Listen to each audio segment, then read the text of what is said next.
Hello, it's time for another bridge tip. Okay, we're going to talk about signals for your partner when you are defending. The three most commonly used signals or defensive signals are attitude, count, and suit preference. You got that? Attitude, count, and suit preference. You're going to hear that a lot from other places, but that's the fact. That's what we use. Let's see what that means. Okay. Attitude almost always takes priority over the others. It's when you're carding. Your carding shows your attitude towards partner's lead, whether you like it or you don't like it.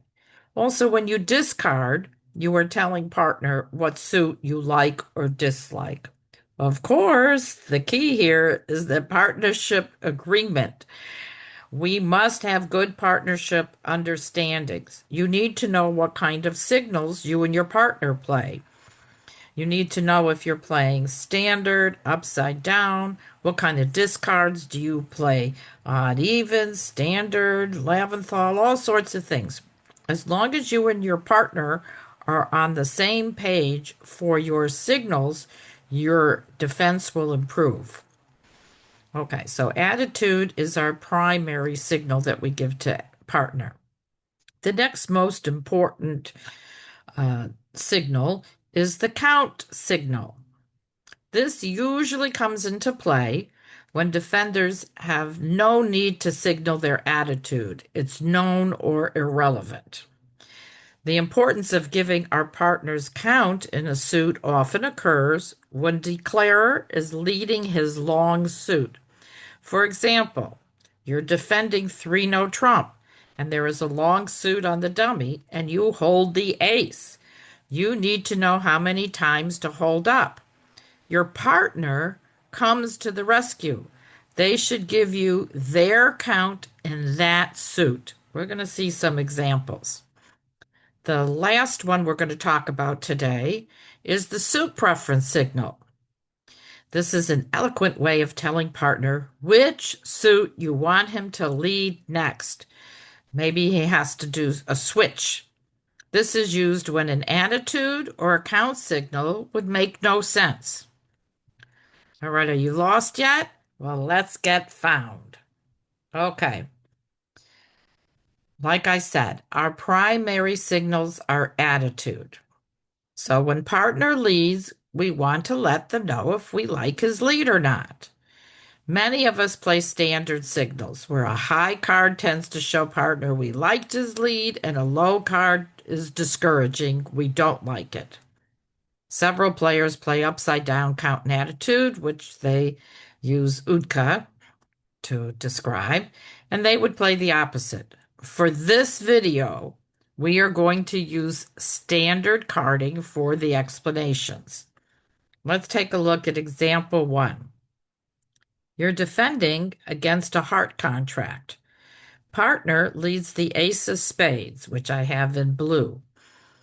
And you look at your hand and you have queen third of spades.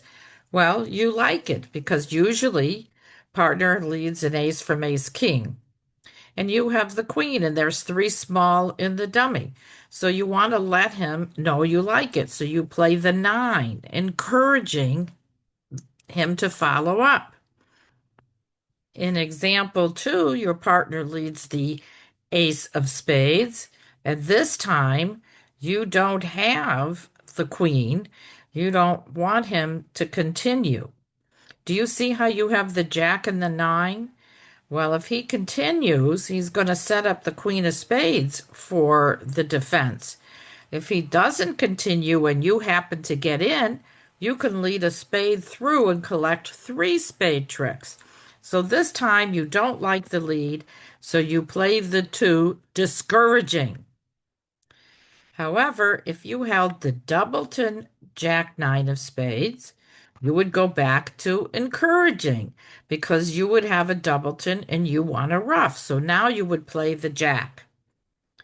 Partners appreciate your proper signals because they want to defeat the enemy as much as you do.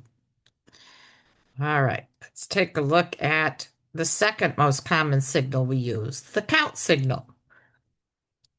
Count signals are important to show a doubleton when looking for a ruff. Count signals are also important to prevent giving declarer a slough ruff. That's what we hate the most. You know, your partner leads and there's 5 in one hand and you have 4. And if you want to show him not to continue or to continue, we don't want to give them a slough ruff. Pound signals are also important when declarer is trying to set up a long suit and your side needs to know how many times to hold up. So I said that before. We have an example right in front of us. Here it is. You can see South is in 3, no trump. And West, your favorite partner, leads the Queen of Diamonds, and you are East. Okay? Well, here he led the Queen of Diamonds, and you really have nothing in diamonds. So you should play the 2 of diamonds to discourage. That's your attitude, right, against the Queen. Now, declarer wins the Queen of Diamonds with the ace and starts playing on clubs. So he wins in his hand and plays a club towards the king, queen, jack. You are East and you are in the hot seat. You need to tell partner how many clubs you have. Nobody cares if you like it or not. You obviously don't like it. Look at all the clubs in the dummy. So what's important is that your partner needs to know when to take his ace. He doesn't want to give declarer an extra trick either. So if you had 4 of them, then declarer would not have been able to cash too many clubs. So you need to play the 8 of clubs to tell him that you have only 2. Okay? It's an even number, but he should be able to work out. An even number is high-low. A low number is odd. Like you have 3 or 5 in a suit. So for this example, when South plays the 2 of clubs, West, your partner, should not hop with the ace. If he does, guess what you have to do? Get a new partner. You can see there's no entries to the club suit, so you want to hold up. You, East, must play the 8 of clubs on the first play of declarer playing the club suit. Now, West, your favorite partner, will take the 3rd club. It's so easy. Okay, the last one we're going to talk about is suit preference. The contract is 4 spades by north-south. You are East number 1 and East number 2. It's the same, you're East, but you have hand number 1, what to do, how to defend, and hand number 2, and how to defend. Remember, the contract is 4 spades, and the dummy, you can see the dummy because you're East, the dummy is north, and your partner, your favorite partner, leads the 3 of clubs. So now you see the dummy, and we're going to start with your hand. If you held the East hand number 1, you are reading the 3 of clubs to be a singleton. You can look that you have 6 clubs and the dummy has 3. So your partner is either leading from 3 small, right? And declarer might have a singleton, but we want to hope that your partner has the singleton. He wants a ruff. You are going to win the ace of clubs, and you're going to return a club to give partner a ruff. You can give him a second ruff if he knows to lead back a heart, because you own the ace of hearts. Well, so he leads a club, it goes king, ace, and you're going to return a club. What club do you return? Well, since spades is trump, we ignore that suit for a suit preference signal, and we only can choose between hearts and diamonds. Well, you own the ace of hearts. So this is a little trick that we can do. We would play back the eight of clubs. That's your highest club that you hold other than the ace. That would tell him that you hold a card in the higher ranking suit between clubs, I mean, between diamonds and hearts. And that would be hearts. So in hand number one, you return the eight of clubs, and that's how he could reach you for the second ruff, the heart suit. And in hand number two, you own the ace of diamonds. So you would win the ace of clubs and then return the two of clubs, saying, I have an entry in the lower of the ranking suits left. Between hearts and diamonds, the lower one is diamonds. So that's a suit preference card. So let's review that. Partner leads a singleton. You win the ace in hand number one, and you return the eight of clubs because you have a good control in the heart suit, which is the higher ranking suit. So you return the eight and you give partner a ruff, and he gets back to you in the heart suit.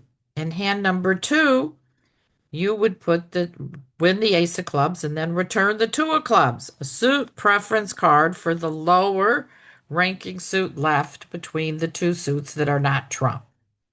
So easy. I'm sure you've thought of that many times over.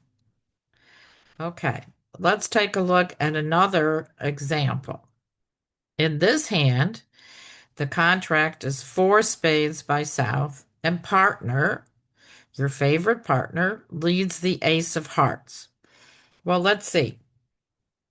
There's a singleton heart on the dummy. So your attitude in hearts is known, correct? You can't like hearts because there's a singleton. But you want to tell partner where you live, okay? Would you like him to return a club or a diamond with your hand? Take a look. You've got Jack fourth of diamonds and the ace king jack of clubs. And the dummy, your ace king jack of clubs, are over the queen 10 9. He's staring, your poor partner is staring at diamonds, and clubs look the same.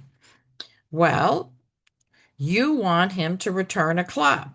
So since your attitude towards heart is known when he leads the ace, and count in hearts is not so important right now, but telling your partner what suit to switch to is, and you want him to switch to a club. So you would play your lowest club, I mean heart, which is the four, and put the four of hearts on the table. And this is also considered a suit preference card. Please, please, please, I have club cards. Please switch to a club. So when there's a singleton and dummy, it's common that the card you play implies suit preference. Now, if you have no preference, you would play a middle card like the five or the seven. But you have a definite preference in this particular hand for him to switch to a club. So you would play your lowest heart. Okay? I hope you had fun with attitude count and suit preference.